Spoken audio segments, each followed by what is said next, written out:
Gordon. It's so nice to meet you both. So first, I'll just ask who you guys are and what your role in the film was. I know you guys are big, but it's just nice to hear you guys saying your names. Sure. My name's Emily V. Gordon, and I'm a producer on See You When I See You.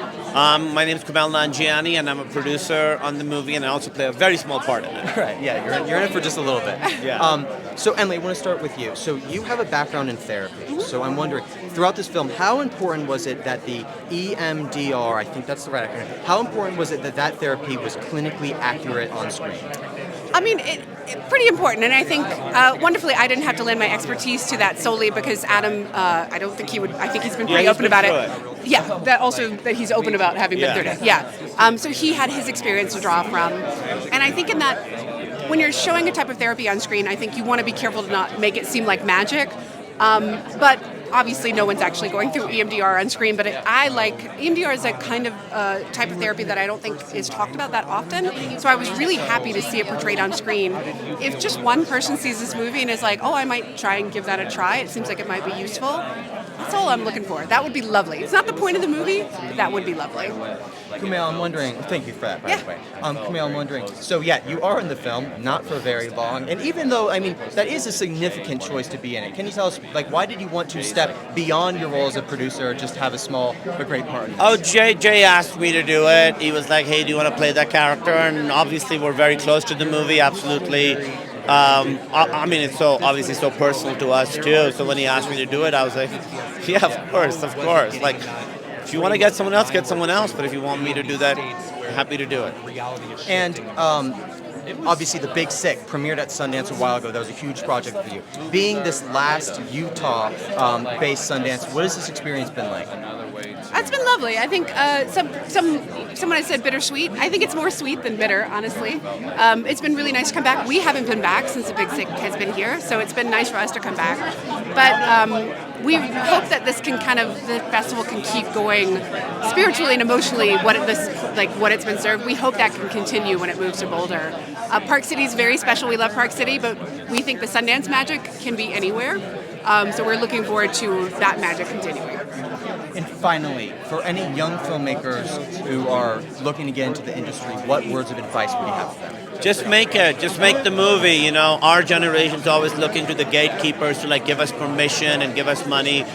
You all have iPhones. It's easy to make a movie. Just go make it. You don't have to make it perfectly. You learn every time you do it. Just go do it, and that way you don't have other people butting in and telling you how to do it, and you just learn so much doing it. So make the bad version of it. Yeah, we really need you to go and make the movies. Yeah, even if it's bad, the next time will be less bad.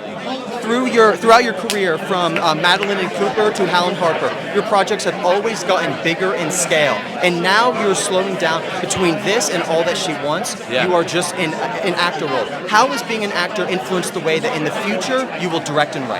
That's why I did it. I learned so much, and I realized as a director, you're kind of the least experienced person on set because I've made 3 things, I've only been on set 3 times, and I never got the experience of learning how to be a director. And so I did 3 movies where I was just acting, and I just learned from these directors that I was being directed by, and watching them maneuver through set was just, Jay's always been my hero, but it was so special just to watch a director who has such command and has done it so many times, watch what his value system is on set and how he talks to everyone and how he interacts with his AD. It just it was an amazing learning experience. If I could, I'm just trying to sneak another question. Yeah.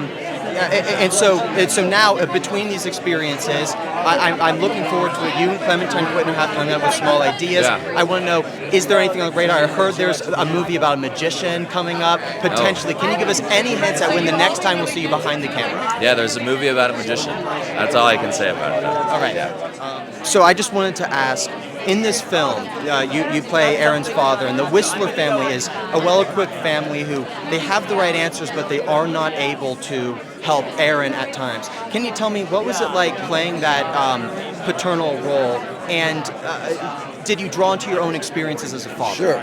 You always do. You always draw on your own experiences, period. But if you're a parent, the idea of losing a child, the idea of a whole entire family struggling like that is very painful and very rich. So yes, for me the key to the father for Robert in this movie was you want everybody to be okay, but the hard truth is that it's going to get worse before it gets better. And you don't want it to get worse.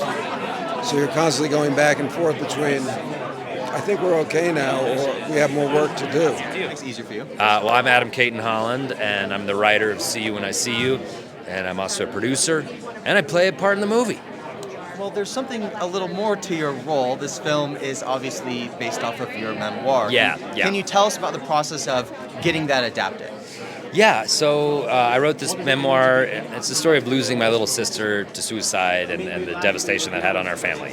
I wrote a book about it, honestly, to heal and figure out my grief. It was very cathartic to write the book. And then when I finished the book, I was like, I thought I'd be done with the story, but I'm a big movie nerd.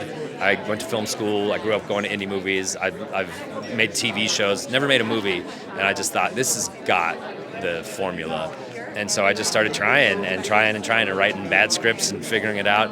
And then when I had one that I was confident enough to show people, I reached out to my friends Kumail and Emily, who I know through stand-up comedy, and they were down and they came on board and just helped usher it through and helped me write it and all of it. What I find so moving about Tragedy Plus Time is the way that you get so vulnerable through it, and you talked about how your late sister Lydia was your bullshit detector. Yeah. Were there when you were writing this, were there moments, maybe scenes that you had written where you were like, oh shit, I shouldn't put that in? Or conversely, were there also scenes where you're like, she would have loved this? With the movie? Yes. I got a good tip from Kumail and Emily to not name the character Adam, to change it so they're characters. And I'm just telling you that allowed me to view it as characters. So it's clearly my story. It's unmistakably, if you read Tragedy Plus Time, you'd be like, yeah, duh, these are the same thing. But it's different, and you're able to take changes that serve the script. So there's moments where it's you meet the Lydia character, and it's a big moment, it's a dance party, and you're like, that's not who my little sister was, but it's good for the viewer to be like, I like this person, who's this person? And it's how do you communicate a dry wit on screen and make the person fall in love? It's let's have a big moment where you really like this big, bold character.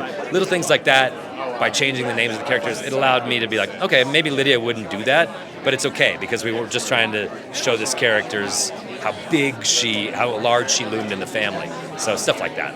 And something about Cooper is that he often plays these characters who are lost puppies in a way, very likable, but at the same time there's a lot of oh man, was there a specific moment early in production where you're that's Aaron right there? Cooper came in with it, and Cooper's got a really special relationship with his sister, and I think he just responded to the material of the script because he could imagine what that would be like.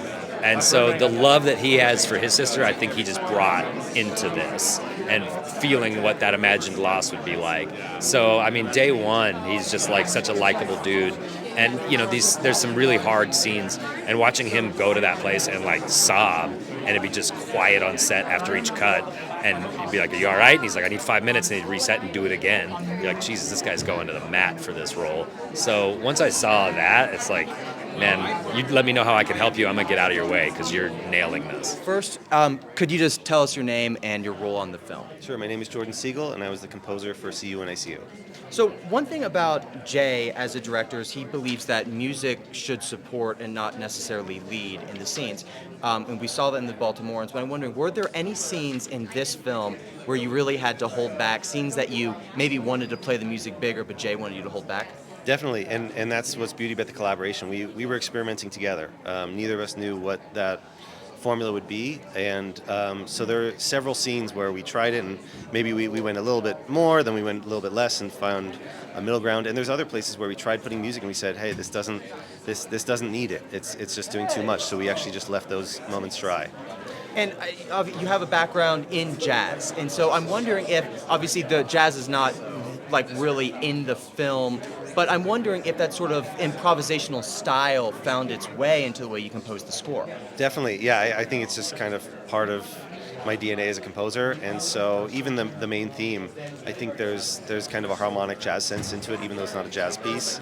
And there's definitely moments of kind of improvised percussion and other improvisatory elements that I hope just create character, and that's what I hope the music does. And finally, do you have any advice for young people looking to get into filmmaking?